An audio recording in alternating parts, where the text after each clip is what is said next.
Newsletter for January 2013. Title: In a war fighting for the word, words really matter.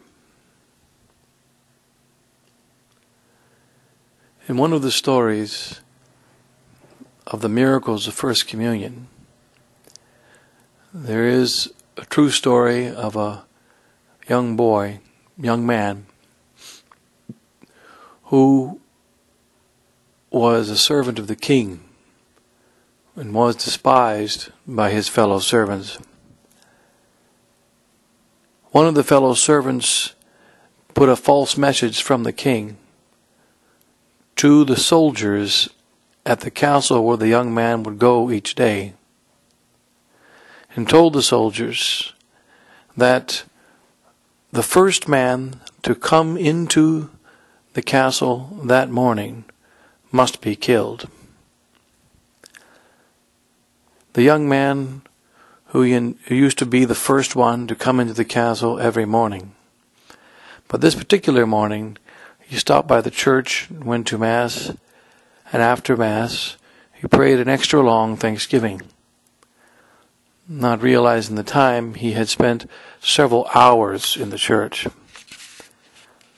Finally, later in the morning, the one that wanted to kill him wanted to make sure that his enemy was dead and wanted to be the first one to see his body. So therefore he went to the castle, not realizing that he would be the first one to enter. And as the evil man entered into the castle, the soldiers followed the instruction given to them, which was to kill the first one that walked into the castle. And therefore they took him and killed him. As they were taking him, he said, "I am the one that gave the order. It was not for me. I didn't intend it for me." But they did not listen, and they killed him. It happens sometimes that we say words, and we hope that their meaning does not come true. We hope that their meaning doesn't take effect. And we believe that because we intend something else, that those words will not have effect. This is the case of the general chapter of 2012, taken in the best case scenario. 40 priests of the SSPX united behind the Superior General and not behind Archbishop Marcel Lefebvre put out a declaration, which declaration communicates something different than the Catholic faith which was formally communicated by our Society of St. Pius X. In this declaration, there are several statements which some say don't necessarily mean the modernists don't have the modernist interpretation that we think they have. In the declaration, for instance, it says that the Church's tradition has transmitted and does transmit and will transmit until the end of time the Catholic faith. There are two possible interpretations of this. One is that Catholic tradition that transmits refers to the living magisterium, which has transmitted in the past orthodoxy and does transmit in the present orthodoxy and will always transmit in the future orthodoxy. This magisterium in the present is the Vatican II magisterium of Pope Benedict XVI.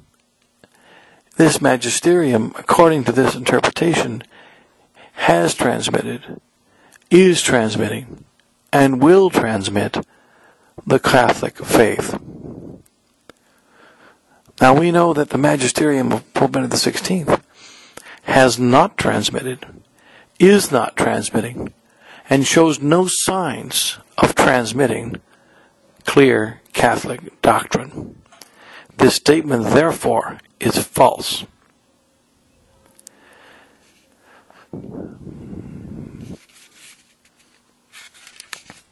The doctrine that is communicated by this ambiguous statement of the general chapter indicates that there are not two magisteria, one of eternal Rome and the other of conciliar modernist Rome, but rather that the same magisterium that was from Jesus Christ remains in the present in the voice of Pope Benedict XVI, and it indicates that he is not communicating real error.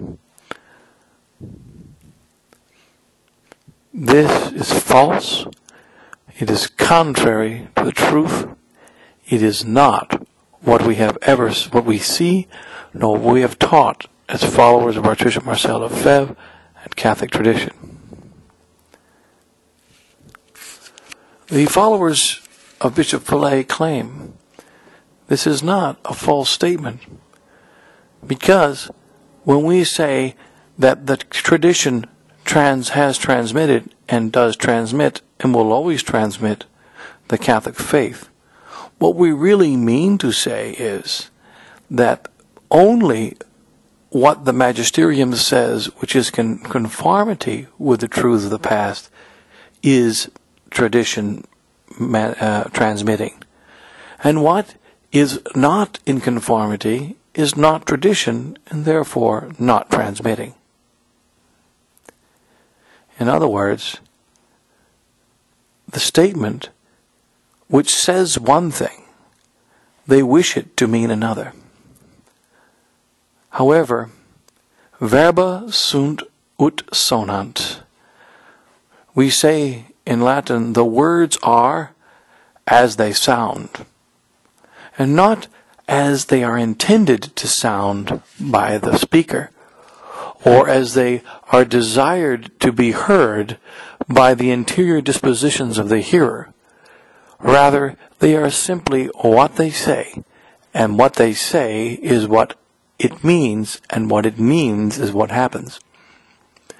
In the case of the miracle of the First Holy Communion, the evil man said, "Kill the first person that walks in the door." This is what happened. He did not intend that he himself would be that first person. He did not plan on being that first person. He did not foresee that it would be himself that would be the first, and that himself was the one who gave the command for his own death. So likewise, the 40 priests of the general chapter declared a modernist declaration, hoping that it would not be understood in a modernist way, that it would not communicate a modernist truth, and that it wouldn't have modernist consequences. But verba ut sonant. Words are as they sound. Modernist consequences come from modernist teaching.